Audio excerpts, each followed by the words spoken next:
ಈಗ ತಾವು ಏನಂತಂದ್ರೆ ಸಾಕಷ್ಟು ಸಂಸ್ಥೆಗಳು ತಮ್ಮ ಒಂದು ಸಂಸ್ಥೆನೂ ಕೂಡ ಇದೆ. ತಮ್ಮ ಸಂಸ್ಥೆ ವತಿಯಿಂದ ಆಗಿರ್ಬೋದು, ತಮ್ಮ ಒಂದು ಸಮಾಜ ಸೇವೆ ಆಗಿರ್ಬೋದು, ಒಂದು ಒಳ್ಳೆ ಕಾಳಜಿ ಕೆಲಸಗಳನ್ನ ಮಾಡ್ತಾ ಇದ್ರಿ. ನಿಮ್ಮ ಕೊಡುಗೆ ಅಂದ ತಕ್ಷಣ ನೆನಪಿಗೆ ಬರ್ತಕ್ಕಂಥ ಒಂದು ಸನ್ನಿವೇಶಗಳೇನು? ಹೇಗೆ ನಿಮ್ಮ ಕೊಡುಗೆಗಳ ಸಾಧನೆ ಅಂತ ಏನು ಸಮಾಜ ಸೇವೆಯಲ್ಲಿ? ನೋಡಿ, ಈಗ ನಾವು ಸಂಸ್ಥೆಗಳು ನಡೆಸ್ತಾ ಇದ್ದೀವಿ, ಶಿಕ್ಷಣ ಸಂಸ್ಥೆಗಳನ್ನ ನಡೆಸ್ತಾ ಇದ್ದೀವಿ. ಶಿಕ್ಷಣ ಸಂಸ್ಥೆಗಳಲ್ಲಿ ಬೇರೆ ಬೇರೆ ವರ್ಗಕ್ಕೆ ಸೀಮಿತವಾಗಿರುವಂಥ ಶಿಕ್ಷಣ ಸಂಸ್ಥೆಗಳು ನಡೆಸ್ತಾ ಇದ್ದೀವಿ.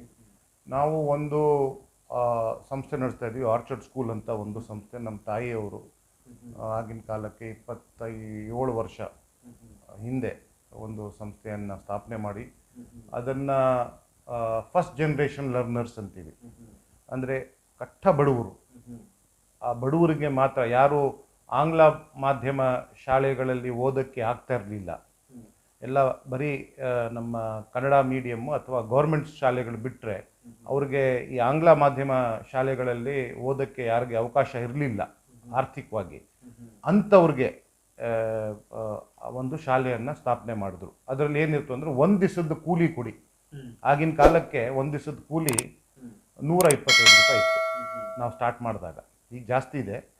ಆಗಿನ ಕಾಲದಲ್ಲಿ 125 ರೂಪಾಯಿ ತಿಂಗಳ ಫೀಸ್ ತಗೊಂಡು ಒಂದು ತಿಂಗಳ ಅವ್ರಿಗೆ ತಿಂಗಳಿಗೆ ಟ್ಯೂಷನ್ ಫೀಸನ್ನು ತಗೊಂಡು ನಾವು ಒಂದು ಸಂಸ್ಥೆಯನ್ನು ಸ್ಟಾರ್ಟ್ ಮಾಡಿದ್ವಿ. ಸೊ ಆ ಸಂಸ್ಥೆ ಒಂದು ಸಾಮಾಜಿಕ ಕಳಕಳಿಗೋಸ್ಕರ, ಯಾಕಂದರೆ ನಮ್ಮ ರಾಷ್ಟ್ರದಲ್ಲಿ ಆರ್ಥಿಕವಾಗಿ ಇನ್ನೂ ಕೂಡ ಬಲಿಷ್ಠ ರಾಷ್ಟ್ರ ಆಗಿಲ್ಲ ಅಂದರೂ ಕೂಡ ಮಾನವ ಸಂಪನ್ಮೂಲದಲ್ಲಿ ನಾವು ತುಂಬ ಮೇಲ್ ಬಂದಿದ್ದೀವಿ. ಕಳೆದ ಒಂದು 75 ವರ್ಷದಲ್ಲಿ ನಮ್ಮ ಸಾಧನೆ ಏನು ಅಂದರೆ, ನಾವು ಮಾನವ ಸಂಪನ್ಮೂಲದಲ್ಲಿ ಎಲ್ಲೇ ಹೋಗಿ ವಿಶ್ವದಲ್ಲಿ ಯಾವುದೇ ಒಂದು ದೊಡ್ಡ ಸಂಸ್ಥೆಗಳಾಗಿರಲಿ, ಯಾವುದೇ ಒಂದು ದೇಶದಲ್ಲಾಗಿರಲಿ, ನಮ್ಮ ಈ ಮಾನವ ಸಂಪನ್ಮೂಲ, ಭಾರತೀಯ ಮಾನವ ಸಂಪನ್ಮೂಲ ಎಲ್ಲದರಲ್ಲೂ ಕೂಡ ಎದ್ದು ಕಾಣುತ್ತೆ. ಸೊ ಹಂಗಾಗಿ ಶಿಕ್ಷಣಕ್ಕೆ ಜಾಸ್ತಿ ಒತ್ತು ಕೊಡೋದ್ರಿಂದ ಬಡವರಿಗೆ ಶಿಕ್ಷಣ ತಗಬೇಕು, ಅವ್ರಿಗೆ ಸಲ್ಲಬೇಕು ಅನ್ನೋ ಕಾರಣಕ್ಕೋಸ್ಕರ ನಾವು ಆ ಸಂಸ್ಥೆಯಲ್ಲಿ ಜಾಸ್ತಿ ನನಗೆ ಆಸಕ್ತಿ ಮತ್ತು ನನಗೆ ಅಲ್ಲಿಂದ ತೋರಿಸ್ಕೊಂಡಿದ್ದೀನಿ. ಅದಾದಮೇಲೆ ಈಗ ಇತ್ತೀಚೆಗೆ ಒಂದು ರಾ ಅಕಾಡೆಮಿ ಅಂತ ಇನ್ನೊಂದು ಸಂಸ್ಥೆ ಇದೆ. ಅದರಲ್ಲೂ ಕೂಡ ಒಂದು ಉಚಿತವಾಗಿ, ಯಾರು ನಮ್ಮ ಹೆಣ್ಮಕ್ಳಿಗೆ ಮಾತ್ರ ಉಚಿತವಾಗಿ ಒಂದು ತರಬೇತಿ ಕೇಂದ್ರವನ್ನು ಸೃಷ್ಟಿ ಮಾಡಿ ಹಾಸ್ಟೆಲ್ ಫೆಸಿಲಿಟಿ ಜೊತೆ 1 ವರ್ಷ ಅವ್ರಿಗೆ ಅವಕಾಶ ಮಾಡಿಕೊಡ್ತಾ ಇದ್ದೀವಿ. ಯಾವುದೇ ಕಾಂಪಿಟೇಟಿವ್ ಎಕ್ಸಾಮಿನೇಷನ್ಸ್ಗೆ ಅವರು IAS, IPS ಅಥವಾ ಸ್ಟೇಟ್ KPSC ಯಾವುದಾದ್ರೂ ಕಾಂಪಿಟೇಟಿವ್ ಎಕ್ಸಾಮಿನೇಷನ್ಸಲ್ಲಿ ಯಾರಿಗೆ ಆಸಕ್ತಿ ಇದೆ ಅವ್ರಿಗೆ ಈ 11ನೇ ತಾರೀಕು ನವಂಬರ್ಗೆ ಲಾಂಚ್ ಮಾಡ್ತಾ ಇದ್ದೀವಿ ನಮ್ಮ ಒಂದು ವೆಬ್ಸೈಟನ್ನು ಮತ್ತು ಆನ್ಲೈನ್ ಪೋರ್ಟಲನ್ನು. ಬಡವರಿಗೆ ಏನಾಗಿದೆ ಅಂದರೆ, ಇವತ್ತು ಶಿಕ್ಷಣ ಆರ್ಥಿಕವಾಗಿ ಅವ್ರಿಗೆ ಪಡ್ಕೊಳ್ಳೋದಕ್ಕೆ ಆಗ್ತಾಯಿಲ್ಲ. ಸೊ ನಾವು ಆ ನಿಟ್ಟಿನಲ್ಲಿ ಹೆಣ್ಮಕ್ಳಿಗೆ ಅದು ಕೂಡ, ಸೊ ಹಂಗಾಗಿ ಆ ನಿಟ್ಟಿನಲ್ಲಿ ನಾವು ಈ ಒಂದು ರಾ ಸೂಪರ್ 30 ಅನ್ನೋ ಒಂದು ಸಂಸ್ಥೆಯನ್ನು ನಾವು ಲಾಂಚ್ ಮಾಡ್ತಾ ಇದ್ದೀವಿ. ಸೊ ಅದು ಕೂಡ ನನಗೆ ತುಂಬ ಹತ್ತಿರವಾದಂಥ ಒಂದು ಪ್ರಾಜೆಕ್ಟು. ಸೊ ಇದನ್ನು ಕೂಡ ನಾವು ಮುಂದಕ್ಕೆ ತಗೊಬರಬೇಕು ಅಂತ ನಾವು ಆಶಿಸಿದ್ದೀವಿ. ಖಂಡಿತವಾಗಿ ಕರ್ನಾಟಕದ ಒಂದು ಜನತೆಗೆ, ಕನ್ನಡಿಗರಾಗಿ ಕರ್ನಾಟಕದ ಒಂದು ಒಳಿತಿಗಾಗಿ ನಾವು ಯಾವ ರೀತಿ ಕೆಲಸಗಳನ್ನ ಮಾಡಬೇಕಾಗುತ್ತೆ, ಇದರ ಬಗ್ಗೆ, ಈ ಒಂದು ಭಾಷಾ ಅಭಿಮಾನದ ಬಗ್ಗೆ ತಾವೇನು ಮಾತಾಡ್ತೀವಿ? ನೋಡಿ, ಭಾಷೆ ಇದೆಯಲ್ಲ, ಅದಕ್ಕೆ ಜಾತಿ ಇಲ್ಲ, ಅದಕ್ಕೆ ಧರ್ಮ ಅಲ್ಲ, ಆಯ್ತಾ? ಸೊ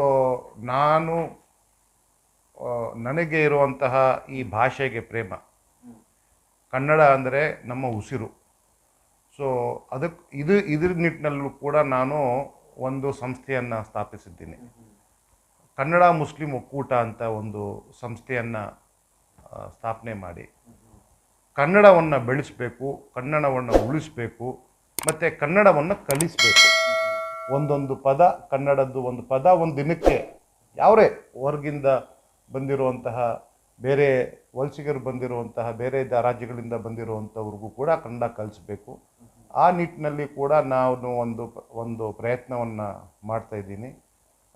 ಮತ್ತು ಎಲ್ಲರೂ ಕೂಡ, ನಾವು ಒಬ್ಬ IPS ಆಫೀಸರು, ಒಬ್ಬ IAS ಆಫೀಸರು ಬಿಹಾರಿಂದ, ಮಿಜೋರಾಮಿಂದ, ಕಾಶ್ಮೀರಿಂದ ಇಲ್ಲಿಗೆ ಬಂದಾದ ಮೇಲೆ 6 ತಿಂಗಳಲ್ಲಿ ಅವರು ಕನ್ನಡ ಬರೆಯೋದಕ್ಕೆ ಮಾತಾಡೋದಕ್ಕೆ ಕಲಿತಾರೆ. ಕಲಿತಾರೆ 6 ತಿಂಗಳಲ್ಲಿ.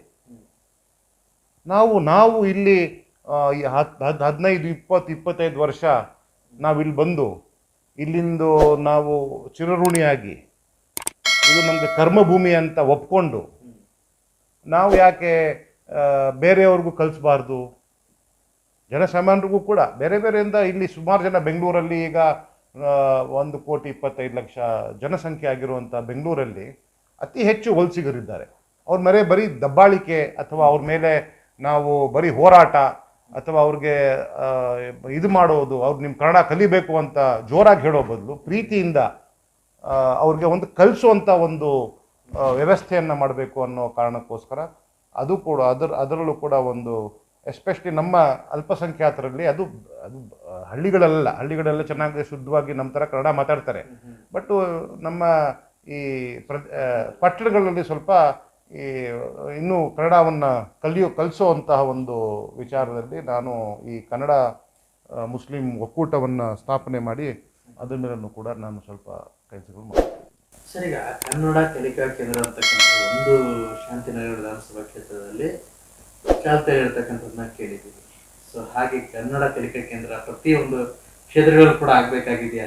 ಈಗ ಬೇಕಾಗಿಲ್ಲ, ಕೇಂದ್ರಗಳು ಸ್ಥಾಪನೆ ಮಾಡೋದು ಬೇಕಾಗಿಲ್ಲ. ಈಗ ಆನ್ಲೈನು, ಡಿಜಿಟಲ್ಲು, ಈಗ ನೀವು ಡಿಜಿಟಲ್ ಮೀಡಿಯಮ್ಮು, ಅದೇ ಥರ ಡಿಜಿಟಲ್ ಪ್ಲ್ಯಾಟ್ಫಾರ್ಮ್ ಇದ್ದಾಗ ತುಂಬ ಈಸಿ. ನಿಮ್ಮ ಫೋನಲ್ಲಿ ಅವರು ಆ ಕನ್ನಡ ಕಲಿಕಾ ಕೇಂದ್ರಕ್ಕೆ ಬಂದು ಟೈಮ್ ಕೊಟ್ಟು ಅಲ್ಲಿ ಕಲಿಯೋ ಬದಲು ಈಗ ಡಿಜಿಟಲ್ ಇಲ್ಲಿದೆ. ಅದಕ್ಕೋಸ್ಕರ ನಾವು ಡಿಜಿಟಲ್ ಮಾಧ್ಯಮದಲ್ಲಿ ಎಲ್ಲ ಜನರಿಗೆ ನಾವು ತಲುಪಿಸುವಂತಹ ಒಂದು ಕಾರ್ಯಕ್ರಮವನ್ನು ಹಾಕ್ಕೊಂಡಿದ್ದೀವಿ. ಸರ್, ಎಲ್ಲರಿಗೂ ಕೂಡ ಡಿಜಿಟಲ್ ಯೂಸ್ ಮಾಡೋಕ್ಕೆ ಭಾಳ ಕಠಿಣ ಕೂಡ ಇದಾಗುತ್ತೆ. ಏನಾಗಲ್ಲ, ತುಂಬ ಈಸಿ. ಎಲ್ಲರೂ ಈಗ ಡಿಜಿಟಲ್ ಪ್ರೆಸೆನ್ಸು ನಿಮಗೂ ಗೊತ್ತಿದೆ, ನೀವು ಡಿಜಿಟಲ್ ಮಾಧ್ಯಮದವರು, ಸೊ ನಿಮಗೂ ಗೊತ್ತಿದೆ. ನೀವು ಯಾಕೆ ಡಿಜಿಟಲ್ ಮೀಡಿಯಂ ತೆಗೆದಿದ್ದೀರಾ? ನೀವು ಒಂದು ಆರಾಮಾಗಿ ಒಂದು ಇದು ಮಾಡ್ಬೋದಾಗಿತ್ತಲ್ಲ. ಒಂದು ಚಾನೆಲ್ ಓಪನ್ ಮಾಡೋದು ಹೆಂಗಿದೆ, ಒಂದು ಡಿಜಿಟಲ್ ಮೀಡಿಯಂ ಈಗ ಎಷ್ಟು ಸುಲಭವಾಗಿ ನೀವು ಬರೀ ಒಂದು ಫೋನ್ ಇಟ್ಕೊಂಡು ಒಂದು ಪತ್ರಕರ್ತರು ಕೂಡ ಎಷ್ಟೋ ತುಂಬ ಚೆನ್ನಾಗಿ ಇವತ್ತು ಡಿಜಿಟಲ್ ಮೀಡಿಯಂ ನಡೀತಾ ಇದೆ. ಸೊ ಅದನ್ನೇ ಆ ಟೆಕ್ನಾಲಜಿನ ಉಪಯೋಗಿಸ್ಕೊಂಡು ನಾವು ಕೇಂದ್ರಗಳು ಸ್ಥಾಪನೆ ಮಾಡೋದಕ್ಕೆ ತುಂಬ ವೆಚ್ಚ ಇರುತ್ತೆ. ನಿಮ್ಗೆ ಹೆಂಗೆ ಒಂದು ಚಾನೆಲ್ ಓಪನ್ ಮಾಡೋದಕ್ಕೆ ಒಂದು ವೆಚ್ಚ ಇರುತ್ತೆ, ಅದಕ್ಕೆ ಒಂದು ಆರ್ಥಿಕವಾಗಿ ಅದಕ್ಕೆ ಇದಿರುತ್ತೋ, ಅದೇ ಥರ ಒಂದು ಕೇಂದ್ರ ಸ್ಥಾಪನೆ ಮಾಡೋದಕ್ಕೂ ಕೂಡ ಇದೆ. ಅವರು ಯಾರ್ಯಾರ ಹತ್ರ ಆ ಕೇಂದ್ರ ಸ್ಥಾಪನೆ ಮಾಡೋದಕ್ಕೆ ಅನುಕೂಲ ಇದೆಯೋ ಅವರು ಆ ಮಾಧ್ಯಮದಲ್ಲಿ ಮಾಡಲಿ.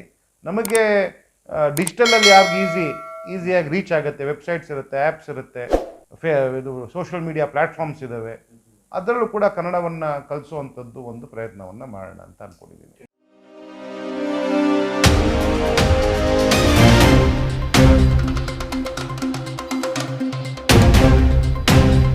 ಕಾವೇರಿ ವಿಚಾರ ಬಂದಾಗ ನಾವು ನೀರು ಬಿಡ್ತಾ ಇರೋದು ಸ್ವಯಂ ಪ್ರೇರಿತವಾಗಲ್ಲ. ಅದಕ್ಕೆ ಸುಪ್ರೀಂ ಕೋರ್ಟ್ ಆದೇಶ ಹಾಗೂ Kaveri management authority, CWMA water management authority, water ಕಮಿಷನ್ನವರು ನಮಗೆ ಅದು ಬಿಡಬೇಕು ಅನ್ನೋ ಸೂಚನೆಯನ್ನು ಕೊಟ್ಟಿದ್ದಾರೆ. ಸೂಚನೆಯೂ ಅಲ್ಲ, ಆದೇಶವನ್ನು ಹೊರಡಿಸುವ ಕಾರಣಕ್ಕೋಸ್ಕರ ನಾವು ಅನಿವಾರ್ಯವಾಗಿ ನಾವು ನೀರನ್ನು ಬಿಡುವಂತಹ ಸಂದರ್ಭ ಬಂದಿರುವಂಥದ್ದು. ನಮಗೆ ನೀರಿಲ್ಲ ಅಂತ ಈ ಪರಿಸ್ಥಿತಿ ಏನೇಗಿದೆ ನಮಗೆ ಈ ಸತಿ ಬರಗಾಲ ಏನು ಬರುತ್ತೆ, ಬಂದಿದೆ, ಈಗ ನೀರಿನ ಕೊರತೆ ಮತ್ತು ಮಳೆ ನಮಗೆ ಕೈ ಕೊಟ್ಟಿರೋದ್ರಿಂದ ಈಗಿನ ನಮ್ಮ ಪರಿಸ್ಥಿತಿ ಯಾವತ್ತೂ ಕೂಡ ಆಗಿರಲಿಲ್ಲ.